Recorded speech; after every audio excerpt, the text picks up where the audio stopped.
à prendre un petit temps de repos, de retraite ou une autre orientation. Tout cela pour la gloire de Dieu. Mais ce que Paul nous dit ici, dans le dernier verset que nous avons lu, il dit « Recevez-le donc dans le Seigneur avec une joie entière et honorez de tels hommes. » Alléluia. Amen. Pas adorer, mais c'est honorer. Et on peut honorer ceux qui servent Dieu. On peut honorer ceux qui méritent d'être honorés. Alléluia. Honorer est différent d'adorer. Ici, il est question d'honorer l'homme de Dieu dont il est question ici.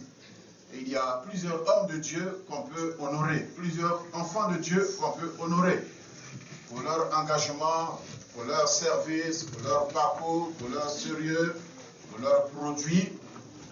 Et ce soir, donc, nous sommes là pour honorer l'homme de Dieu.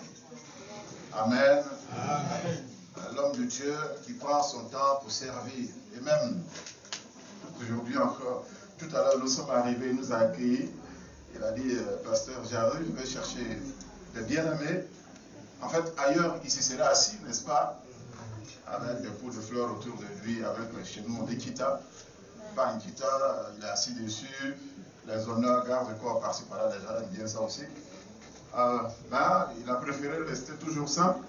En ce jour honorable, il a choisi d'aller encore chercher d'autres personnes. De sorte qu'il est même entré après certains d'entre nous. Que Dieu bénisse donc de tels hommes, que Dieu bénisse son serviteur. Alléluia. Homme de Dieu, soit honoré. Avec le mot honoré, je voudrais prendre un autre mot que Paul appelle saluer dans Romains, le chapitre 16. Paul, en écrivant aux Romains, à la fin de ce chapitre, de ce livre, il leur cite des noms. Il leur cite vraiment des noms. Et quand vous lisez, c'est vraiment pathétique, c'est vraiment impressionnant.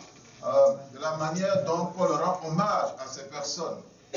Les Julie, les Néré, les Apelles, les Marie, les Néré, etc. Il cite beaucoup de noms. Et il dit saluer, saluer, saluer, saluer. De telles personnes, saluer Aquila, saluer Priscilla, saluer, alléluia.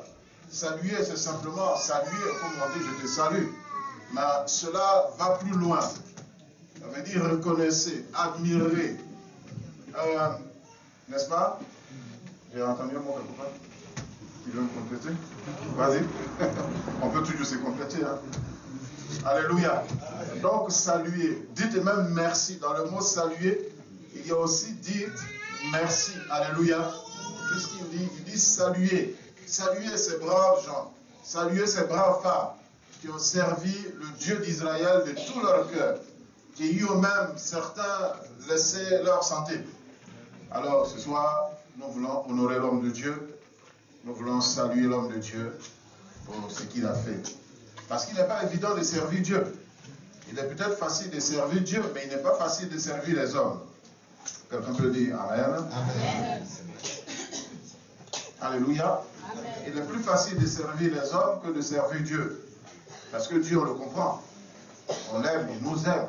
Et quand il nous dit de descendre au milieu des hommes qui ne vous comprennent pas, qui ne vous supportent pas, peut-être qui ne vous aiment même pas, alors là, ce n'est pas toujours facile.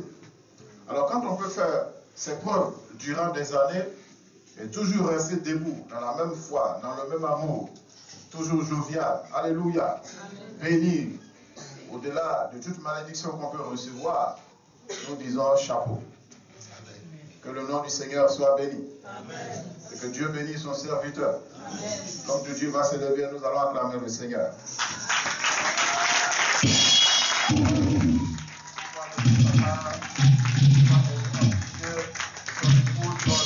Et nous allons les saluer ensemble. Alléluia. Alors là, j'improvise un peu, comme je fais souvent, j'aime bien improviser, je n'écris pas souvent mes messages. Quelques rares fois, je les écris quand on doit faire beaucoup de tournures. Il y a des messages qui sont plus simples, on y va. Alléluia. Donc on va chanter ce cantique, bénis-les. Seigneur, tu vois, comment vous allez vous arranger, vous voyez. Tu vois tes serviteurs qui sont ici, bénis-les. Amen. Amen. Amen. Alors, dans le salut, il y a le mot de salutation, de bénédiction que nous allons leur adresser. Je pense que ça fait toujours un instant, une petite minute. Musicien, une petite minute de finir. Et puis, dans salutation, il y a le saint baiser, alléluia, dont la Bible parle. Il y a aussi ce que nous pouvons apporter comme acte d'affection. Ça veut dire que ça peut être une offrande, ça peut être une enveloppe, ça peut être n'importe quoi pour dire vraiment merci Seigneur pour le serviteur que tu as béni. Alléluia. Vous êtes là. Est-ce que vous êtes là? Vous êtes là? Voilà, nous sommes là pour honorer l'homme de Dieu. Donc nous ne sommes pas venus pour être tristes. Donc ne soyons pas tristes, soyons dans la joie. Homme de Dieu et maman, venez ici. On va vous bénir dans le nom de Jésus. Alléluia. Seigneur, voilà votre petit est ici.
Alléluia.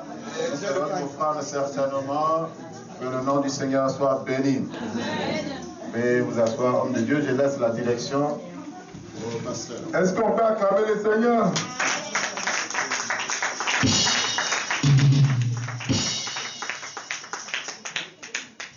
Alléluia.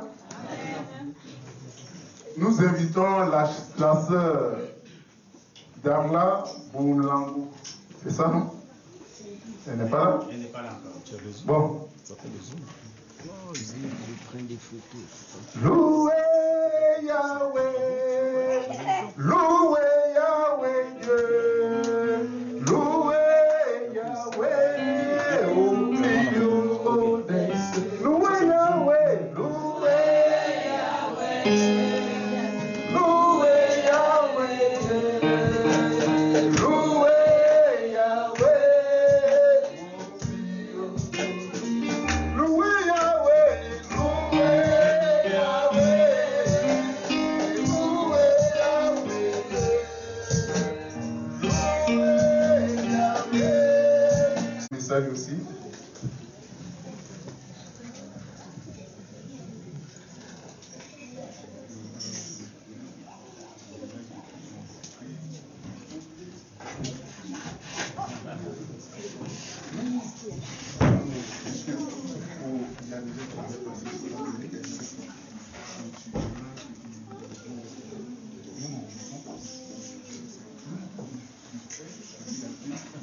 Bon, on s'adapte. Hein?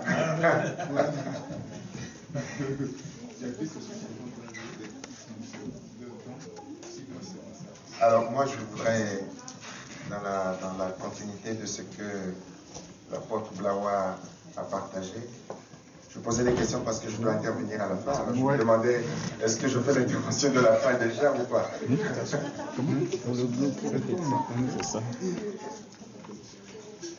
Bon, il reprendra le micro après, puisque je suis là, j'y reste. Amen.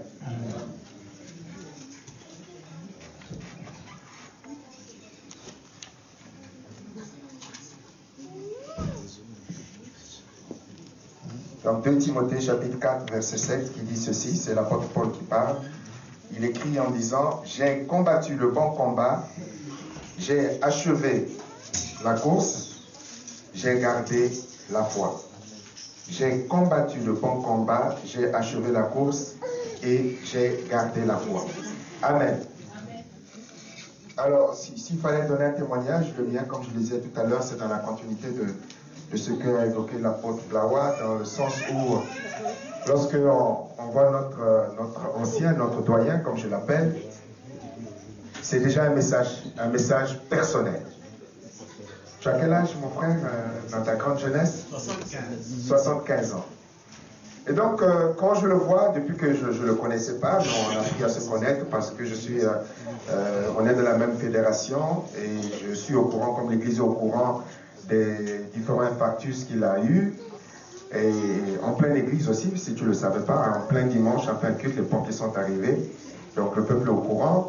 Et pour les plus anciens qui connaissent les différentes tentatives de coups d'État qu'il a dû endurer dans son ministère, et des coups d'État provenant même de sa famille charnelle. Alors à 75 ans, lorsque je l'ai vu, et lorsque vous le voyez, encore là, comme le sous-entendait l'apôtre Blawa, c'est une interrogation. Je me dis, à 75 ans, j'espère au moins garder la même joie, le même enthousiasme, le même bonheur et le même sens du service, comme le rappelait l'apôtre tout à l'heure, qui même le jour où il s'en va officiellement prend le temps d'aller chercher les fidèles, de les ramener. Et pour moi, tu es déjà un message. Tu es déjà un message, c'est un défi pour moi. Sachant ce que tu as enduré, ce que tu as supporté, les blessures, le coup des déceptions, garder la même joie, c'est-à-dire que je crois que tout le monde le constate, il a un visage étincelant, il a cette paix, cette joie. Et on pourrait juste changer un peu d'aspect extérieur, on mettrait là un adolescent de 18 ans qui vient de rencontrer le Seigneur. Et donc c'est un défi, un message.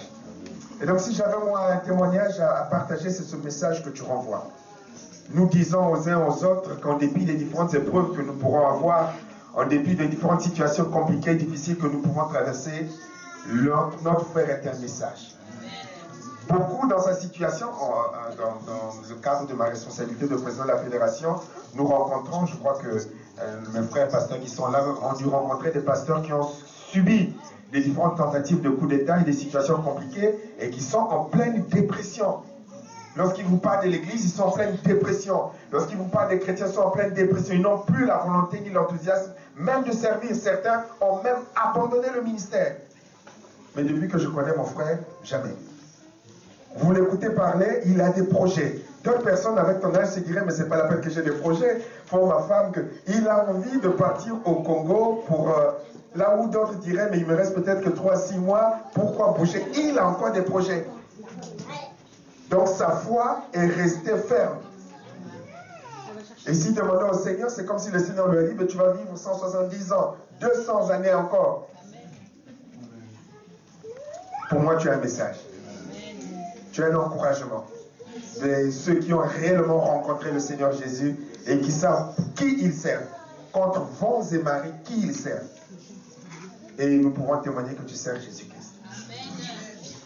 Et chaque fois que je l'ai au téléphone, c'est cet enthousiasme, c'est cette foi, cette jovialité, cette paix. Celui qui a vraiment fait une rencontre personnelle avec Jésus.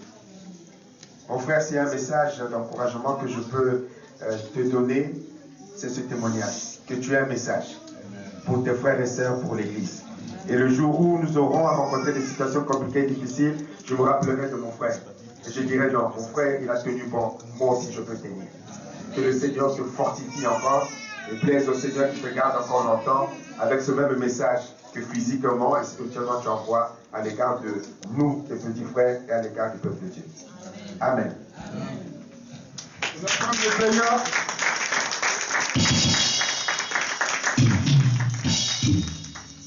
J'invite ici les serviteurs, le prophète Elie Sandé, qui travaille du fois avec nous dans cette église. Donc, on acclame le Seigneur pour la venue du serviteur.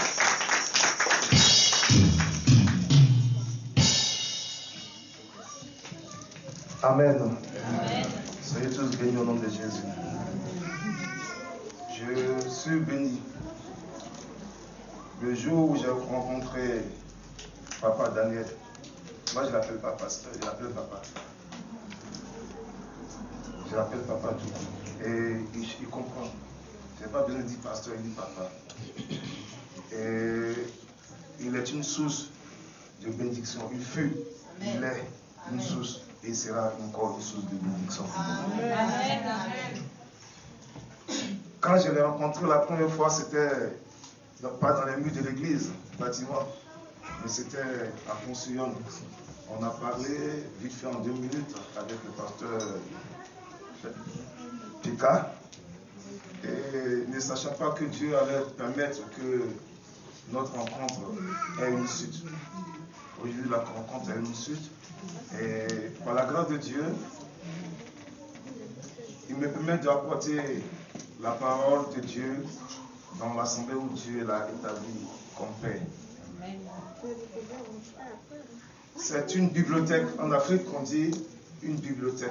Amen. Et je suis d'accord pour dire que c'est une bibliothèque. Amen. Et ce type de bibliothèque, on ne la laisse pas sans tirer profit. Un profit désintéressé, bien sûr. C'est une bibliothèque qu'il faut prendre à bras le corps pour tirer le meilleur pour soi. Parce que le Seigneur a mis un dépôt en lui. Ce n'est pas parce que les gens m'ont dit certainement, mais moi je suis venu et j'ai vu. Lorsque Jésus a rencontré cette dame, et Jésus, qui est Dieu bien sûr, a dit la vie de cette dame qui avait plusieurs maris. La dame est allée faire la propagande de Jésus. Elle dit, j'ai rencontré un homme qui m'a dit tout ce qu'il m'a raconté toute ma vie. À partir de ce témoignage, plusieurs personnes ont accouru pour venir voir cet homme qui a dit la vie de cette femme. Et après avoir écouté Jésus, ils ont dit, ce n'est plus parce que tu nous as parlé de lui, mais parce que nous-mêmes, nous l'avons vu et nous l'avons entendu. Ils ont parlé de Jésus, mais lorsqu'ils sont venus voir Jésus, ce qu'ils ont entendu de Jésus n'était rien par rapport à ce qu'ils ont constaté sur le fait. Comme la reine de Séba pouvait dire, j'ai entendu parler de ta sagesse, toi le roi Salomon. Mais quand je suis venu t'écouter, ce que j'ai entendu de mes oreilles venant de toi, ce n'est rien comparé, sinon comparable à ce dont j'avais entendu. C'est une bibliothèque, c'est un homme rempli du Saint-Esprit. Beaucoup diraient, mais s'il est rempli du Saint-Esprit, pourquoi il y a des soucis? C'est normal, quand tu es rempli du Saint-Esprit, tu dois avoir des soucis. Tu ne peux pas être rempli du Saint-Esprit et puis ne pas avoir des soucis. Si tu es rempli du Saint-Esprit, tu n'as pas de soucis, ce n'est pas le Saint-Esprit de Dieu. Ce n'est pas l'Esprit de Jésus-Christ de Nazareth. Si tu es rempli du Saint-Esprit de Jésus, c'est normal que tu aies des soucis. Parce que Jésus lui-même rempli du Saint-Esprit, la Bible déclare qu'il fut emmené dans le désert. Dans le livre de Matthieu 4. Et dans le désert, le tentateur est venu à plusieurs reprises pour le tenter. Mais à chaque fois, Jésus répondait au tentateur par la parole de Dieu. Le Saint-Esprit, cet homme, il est un témoignage du Dieu vivant. Je vous prie de continuer à le soutenir, de continuer à prier pour lui. Il a tenu ce ministère de bout en bras pendant longtemps. C'est un père. Il dépose, pas qu'il abandonne la charge du ministère, mais le confie à des personnes qui sont dignes d'être les précurseurs de ce que lui leur a enseigné. Et moi, je suis disposé encore à apprendre auprès de lui. Je suis disposé, papa, je suis disposé à apprendre encore auprès de toi. Parce que tu es une bibliothèque vivante. Ta femme, maman, je la bénis aussi. Parce que derrière un grand homme, il y a toujours une grande femme et une bonne femme. Non seulement elle est une grande femme, mais elle est une bonne femme. Que Dieu bénisse maman. Que Dieu vous comble de joie. Que l'Éternel Dieu vous remplisse de vie. Que vous soyez rassasiés d'un jour. Que vous soyez rassasiés d'un jour. Jusqu'à enrouter.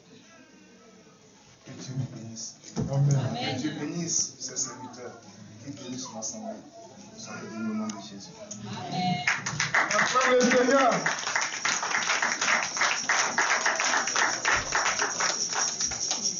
Le Seigneur Jésus est le roi des rois. Le Seigneur Jésus est le roi des rois. Le Seigneur Jésus est le roi des rois.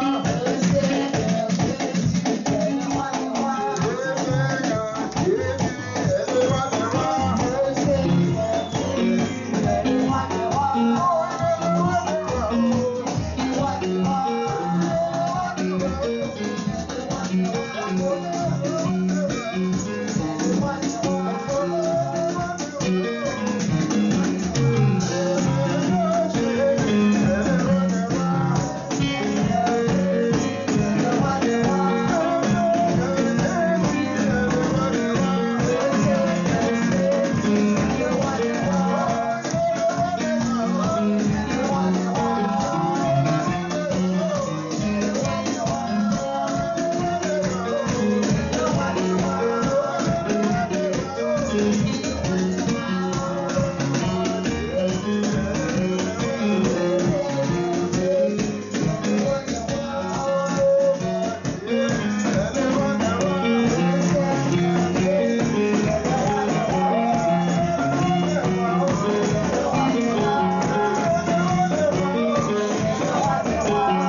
J'appelle ici notre sœur, la sœur Alphonsine Tatoué, pour venir rendre témoignage. Parce que ce sont les fidèles, on peut dire, depuis la jeunesse de l'Église, les anciennes. Donc elle connaît du début jusqu'à la fin de ses ministères. Nous acclamons le Seigneur pour encourager notre sœur à venir rendre témoignage. Alléluia. Alléluia. J'aimerais vraiment que le Seigneur bénisse ce monsieur. Parce que si je suis ici, c'est grâce à Dieu et c'est grâce à lui, à son soutien. C'est-à-dire depuis le début, je n'étais rien. J'habitais dans un coin, je ne sais même pas comment vous dire. Mais le passé, il allait me chercher là-bas. Il va me chercher, il me dépose, il m'amène à l'église, il m'amène faire les courses. Et quand on va faire les courses, que ce soit moi, que ce soit les anciens, même ceux qui sont venus de cette église, ils nous amènent faire des courses. On ne pense même pas acheter une bouteille d'eau ou de jus pour ses enfants ou bien pour lui. Mais tout ça, ils s'en foutent, on ne met même pas de carburant, on ne lui donne rien. Il nous amène, il te prend, il te ramène, il t'amène où tu dois partir. Ça, c'est un, de deux. J'ai fait ma formation d'aide-soignante. Je devais finir mon dossier. Le jour, je l'appelle, j'ai dit, mais papa, là, j'ai pas de photocopieuse. La personne qui devait m'aider là ne veut plus m'aider. Comment je fais?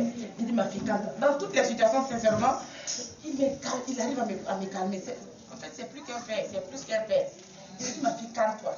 Et je vous dis, le dossier, c'était 3 dossiers. Il a fait ce dossier-là. Il a fini à quelle heure? Plus à 4 h du matin, il n'a pas dormi.